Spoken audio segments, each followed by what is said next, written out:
What's up, everybody? Roger and James here from the DisKingdom Podcast. In this episode, we're going to be talking about Disney's upcoming streaming platform, and we're going to talk about what we want to see from it. And this is the kind of thing of, there's been a lot of stuff building up to it. We're hearing about lots of movies and different TV shows being created for it.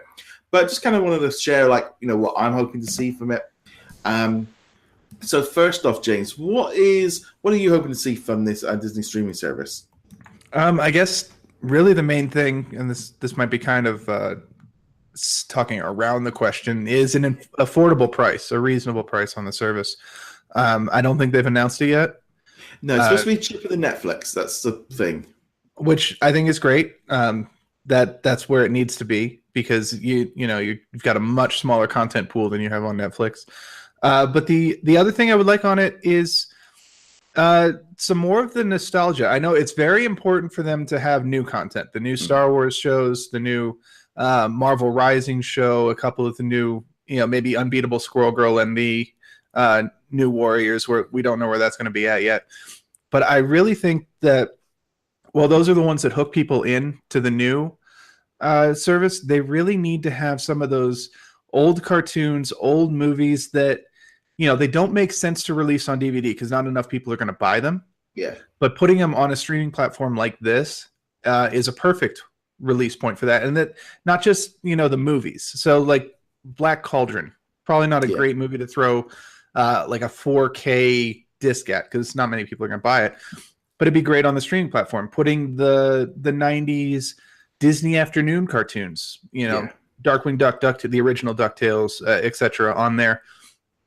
Those are the kind of things I'd like to see. Because, I want the new content, obviously.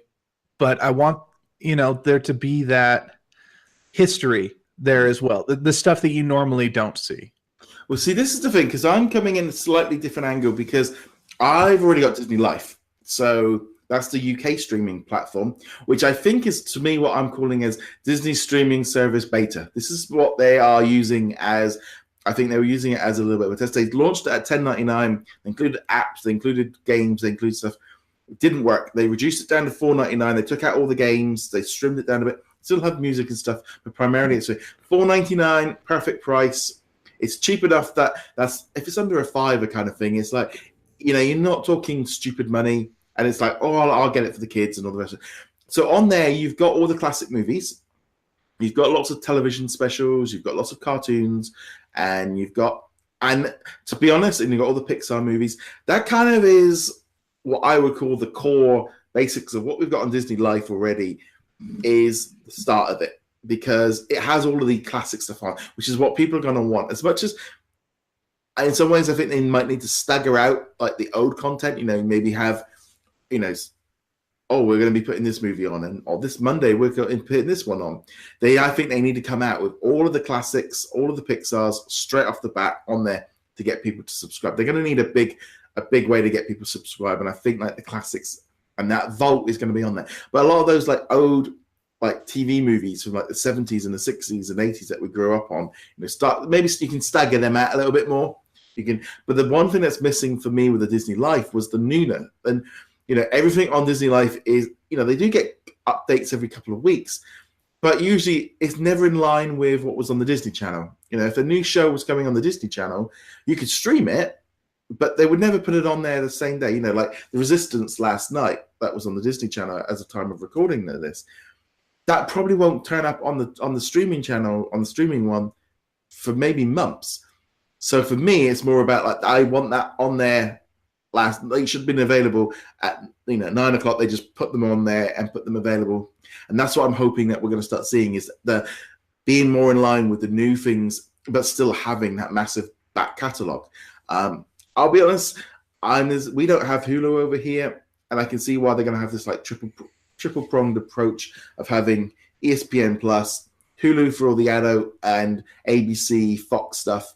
And then you've got the Disney stuff there. So I can see how they're going to approach that. So it'd be nice to have it all maybe in one app, and then you can access it all if you've got different tiered subscriptions, rather than 3 separate apps. That would be quite nice to have that all in there. I don't know if they're necessarily going to go down that route, but I think it'd be nice to have that kind of option of maybe on the front loading screen, you can go into each one, and therefore they only have the just simplify it a little bit, make it nice and easy rather than having separate apps. But that would be good for me. Is just, I think because I've already had the Vault, I'm not really looking towards that, as that's just kind of like a basics. That's what we've got already, and that's great. But if obviously for you guys, you've not had that aspect to it, you've had. I mean, they took all the stuff off Netflix here years ago when they launched DisneyLife, and they've slowly been, because they knew what they're doing. I mean, DisneyLife is the early stage for it.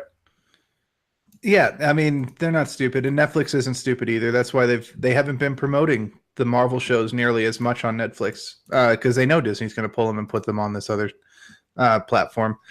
And yeah, I agree with you. They need to have both a very quick release window for their new shows that come out on television. So not just Star Wars Resistance or DuckTales, but also the little kid shows, because obviously parents want to have those shows to keep their very young kids occupied with. So they need to get those in. They need to have the back catalog, and I'm fine with them staggering it. And some pieces of the back catalog probably just should remain hidden forever, but so they need to lose a little bit of temperance in there.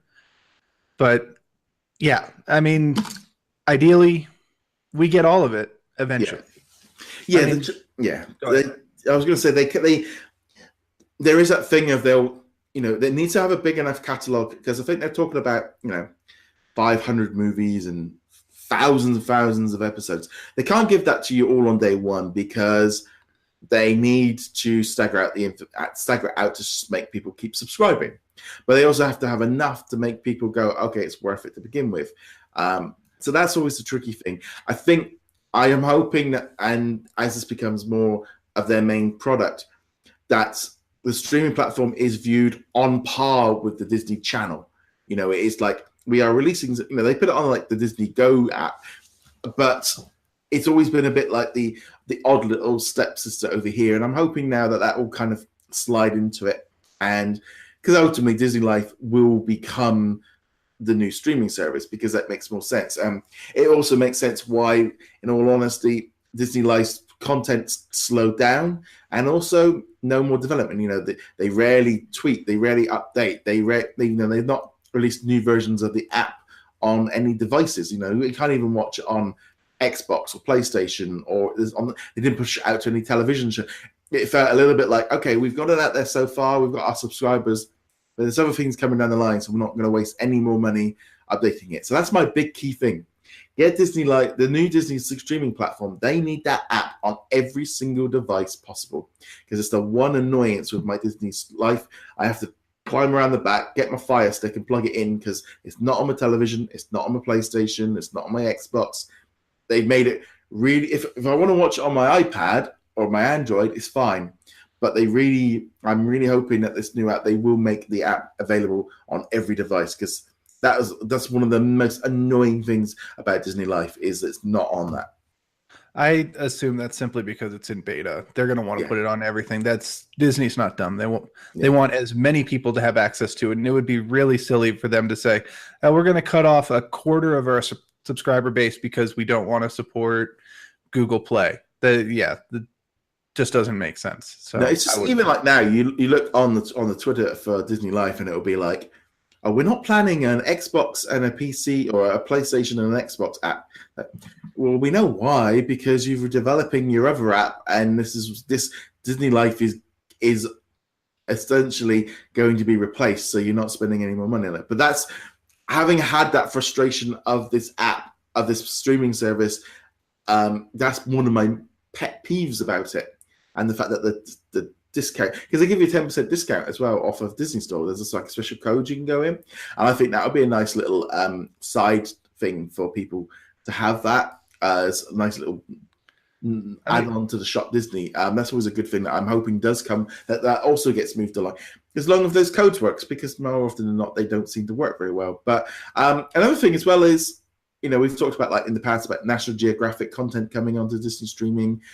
I like them to see a little bit more, maybe park stuff. Maybe, I know it could be seen as a little bit of an infomercial, but let them do some deep dives into the parks for planning, and maybe go down that line, and maybe not just the really bad infomercials that just look dreadful, but it could be something to have a proper like travel thing about doing it in detail, right? But then all they'll do is super sugarcoat it, like you get on. I think remember there's something on you get on a Blu-ray or something like that, where it's so super fuzzy and so positive that it's completely useless.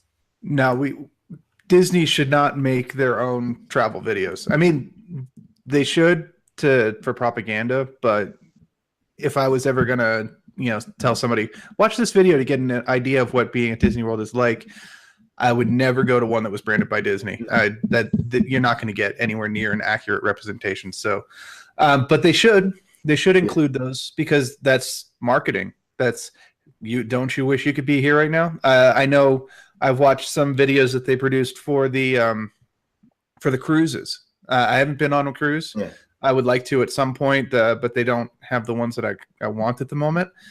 But I've seen some of the videos, and they make it look fantastic. They're actually pretty good at the propaganda thing, at not being obvious about how sugarcoaty it is. Yeah.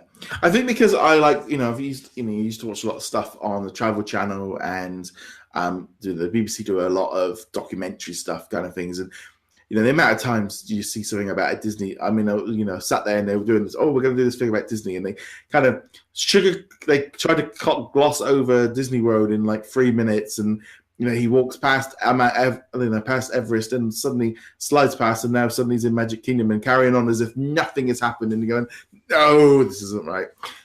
So it would be nice for them to do it, but I don't think they can do it properly, because I think their attitude towards self-promotion is they wouldn't ever let anything be realistic. It would be too. So I can. On one hand, I'd love to see it done properly. Get some Disney vloggers. Get something kind of done and show you that side of things. But it'd be so controlled. It would be like you say. It would become too fake and too sugar coated, and then no one would buy it. I mean, it's Disney. Disney are the kings of brand control. They know exactly how to present the Magic Kingdom. They know exactly how to present Disneyland. They are the best in the business at projecting this. Everything is perfect. Everything is happy. Come to Disney. Awesome. Nope, that's the wrong company. Disney World is the happiest place on earth. Yeah, and they never show you a queue. Yeah, Disney. I will take any royalty money. You can send it. I'll get my address. It's fine. But yeah, they're masters at projecting that. And heck, even within the parks, if something negative happens, they are on it immediately. The bad things don't happen at the parks. No, they do, but you don't know about it because they're very good at covering it up. So it's that kind of thing. I think they've got this platform to it makes sense for them to use it a little bit more like that. But yeah, like you say, it's very tricky of how far they can go it. But I also like to see them kind of putting on anything that kind of is family friendly needs to go on here rather than Hulu. I think they need to bulk this Disney streaming platform out with as much as possible. Make it almost like daily updates, at least something new on daily to get people onto it, rather than stretching it out too much. And I'll be honest, I actually don't think it's like doing seasons and daily. It's like the Star Wars series. I personally would prefer them just to drop an episode a week rather than going with the tradition. I think I know some people don't like that system, but you drop 10 episodes of Star Wars weekly. Don't drop it all on one day, because instantly you've got a one weekend, everyone's talking about it, and then suddenly you've seen 7 episodes, I've only watched 2, but I've just been spoiled on episode 8 on some. And the weekly system allows everyone to keep on check, keeps that momentum building, keeps that talk going. And yeah, maybe drop 2 episodes on the first day or something, but I'm hoping they stretch it out a little bit. Maybe don't get, it's like Daredevil season 3, or, when they drop that and suddenly, everyone's all over the place. And then suddenly I'm a bit overwhelmed. I've got 13 episodes to watch, and then it can take me 6 months to watch it because I'm like, there's just too many. Like what's happened with Iron Fist season 2. I've just not even started it because they're dropping way too many episodes at once, and then you just go, yeah, I'll watch it eventually. Yeah, and it's important for Disney, especially when releasing, say, back catalog items, not even the new stuff. Don't release it all at once. Let's use the Disney Afternoon as an example. Rather than dropping the entire DuckTales series all at once, do it in chunks. Do it. Heck, you could even do it the old-fashioned way. You could do it every weekday around the time the kids get home. One episode. Boom, boom, boom, boom, boom. I wouldn't necessarily recommend that, but it's one way you could do it. Or even just a season at a time. Give you a season, wait a few weeks, give you another season. I think they've just got to... There's that kind of... The trouble is with this kind of streaming consumption is that everyone wants the whole pie at once. And sometimes that's not... It's like one thing of like uploading 150 episodes of DuckTales on day one, or on a sudden day. Well, no one's going to be able to consume that. But if you stretch it out a little bit, keep it going and stuff, it should be a little bit more interesting. But that's just kind of, maybe it's just the old man in me that's used to that kind of style of being drip-fed content. But I've found binge watching, I don't sit there and binge watch 10 episodes of a season over a weekend. I don't have the time for that. And, suddenly then you're all on different pages and different things. Whereas, you have, especially like here, recently we had the TV series The Bodyguard. Everyone's locked into it for a weekly thing and everyone's talking about it. And that was building as it was going along. Netflix, this dumping the whole season at once, you don't get that.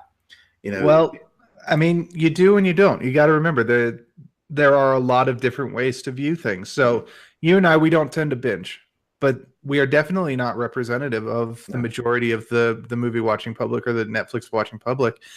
And Disney knows that. They know what the metrics are. They know who's watching and what the better way to release things are for maximum buzz or for maximum penetration into, our subconscious or whatever. So it might not be ideal for us, but there are plenty of TV viewers or Netflix viewers who prefer the binge system. And ideally, they'll do both. Some series will just be drop everything all at once. Daredevil season 3, drop everything all at once. Maybe Unbeatable Squirrel Girl, they do it once a week. I think they'll try different ones, and they'll see what works better. But also, as well, if they're kind of linked up with like ABC and Disney Channel, they might have that more thing of like, okay, it was going out on Disney Channel this week, so we put it out there this week, and then that forces them to stay on that line. And maybe the exclusive products, they can drop them. I always think as well, because the back catalog is just going to keep building, because obviously things aren't going to, hopefully not going to expire. So yeah, if you decide, I would like to get into Daredevil, and suddenly go, there's 3 seasons of it, and they're all available, then you can go, I can start at number 1 and go all the way through. I've done that on so many seasons on Netflix, where we've gone back on things where we've gone back and watched the series because they are all available from season 1. And yeah, you might be years behind, but you can go, okay, can actually start at the start and move on. We did that with The Strain, where, it was season 4. But we and our friends were talking about it, but we were able to go back and start at number 1. Yeah, we binged it for a few months going through it. But then we did it like with Game of Thrones, where we were able to go back, start at season 1. We didn't like it at the end of season 1, and we stopped. Or Breaking Bad and other shows like that. There's that thing of binge watching, but if you've got all of the old seasons there to binge watch, that allows you to catch up. It's so much less intimidating when you can go on there and go onto Suits and go, okay, it's season 7. You've got all 7 seasons ready, so I can go back to number 1 and see if I like it. That's where the binge watching to me has been really helpful, of having the back catalog available instantly. Yeah, convenience trumps everything. Having those available is better than pretty much any alternative. It's better than a pay-per-view style. It's better than go out and buy the Blu-rays or the DVDs or go onto Amazon and buy them there. Just having them at your fingertips as something that you're already paying for. Yeah, absolutely. That's going to be Disney's strongest thing. And the new shows, Daredevil, New Warriors, Cloak and Dagger, they're the ones that generate buzz, but it's the other shows, it's the back catalog that keeps subscribers. Yeah, you need both. They need all of it. So it's going to be interesting what they do. But I'd love to know what you guys are looking forward to. Hopefully, we'll find out some information. It's supposed to be launching kind of late 2019. And obviously, by then as well, the Fox deal will have gone through, so that will give them an even larger quantity. Though I'm expecting a lot of that to be shifted over to the Hulu service, and depending on what happens there. But we'd love to know what you guys are looking forward to seeing from the new upcoming Disney streaming service. We'd love to know your thoughts and what you're looking forward to. You can get in touch with us on social media as well. You can also follow us there. You can find us on all the different platforms. I'm James. Where can they find you? You can find me heroiclegacy.com. And on that note, guys, thank you very much for joining us. We'll be back soon. Laters.